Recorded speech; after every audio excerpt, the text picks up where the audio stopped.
Salut à tous, alors petite news concernant la Karma SC1 qui sera équipée de capteurs biométriques pour identifier ses passagers du coup. Incroyable technologie là. Alors vous vous souvenez de Fisker Automotive, l'entreprise californienne à l'origine de la magnifique Karma, Berline Electric Sportive à prolongateur d'autonomie, est rachetée en 2014 à la suite de sa faillite par l'équipementier chinois Wang Xiang et renommée à l'occasion Karma Automotive, l'entreprise bénéficie aujourd'hui d'un nouveau souffle et fait même preuve d'un beau dynamisme. Donc là c'est du coup la nouvelle Karma GT.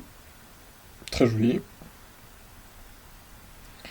Alors après avoir ressuscité la Karma sous le nom de Revero, le constructeur qui reste basé en Californie a présenté cette année de nouvelles voitures qui seront présentées au public américain à l'occasion du concours d'élégance de Pebble Beach le 18 août.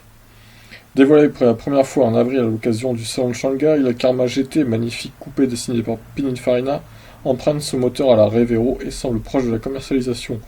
Plus prospectif, le concept SC1 Vision, également présenté à Shanghai, préfigure pour sa part des directions futures prises par la marque. Alors, en futur électrique, ce roadster entièrement électrique annonce en effet la volonté du constructeur d'élargir sa gamme vers des modèles sans moteur thermique, un positionnement qui pourrait placer la Revero en concurrence directe avec la Tesla Model S, pas la Model 3 du coup. Si on n'en sait pas plus sur les perfs de cette motorisation future, Karma Automotive a en revanche un peu levé le voile sur les équipements de la SC1 Vision. Donc ça, c'est l'intérieur de la SC1 Vision. Très futuriste, hein, avec le volant qui rappelle un peu K2000. Le concept embarque ainsi un système d'infotainment 5G doté d'une interface humanisée. Comprendre qu'à l'aide d'une panoplie de capteurs, il est capable d'interpréter votre voix, vos gestes et même votre regard pour commander ses fonctionnalités. Ces mêmes capteurs permettent également une reconnaissance biométrique des occupants pour leur proposer des réglages personnalisés. À l'aide des capteurs extérieurs, pas moins de 6 lidars et autant de caméras, la SC1 Vision est également capable de se mettre en mode autonome lorsqu'il détecte que son conducteur est fatigué. Ah ouais, quand même.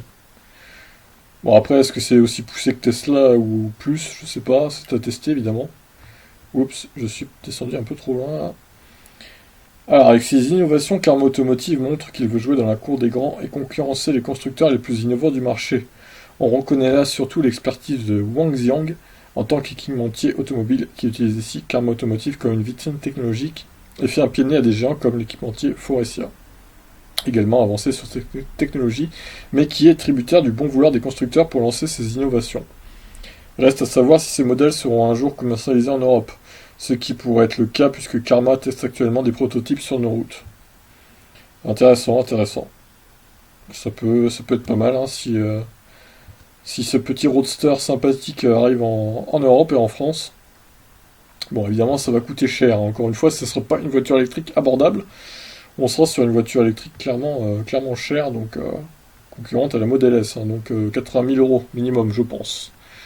Bon, bah voilà pour cette Karma SC1 Roadster, du coup, qui est plutôt prometteuse, on peut le dire. Allez, sur ce, je vous laisse. N'hésitez pas à réagir.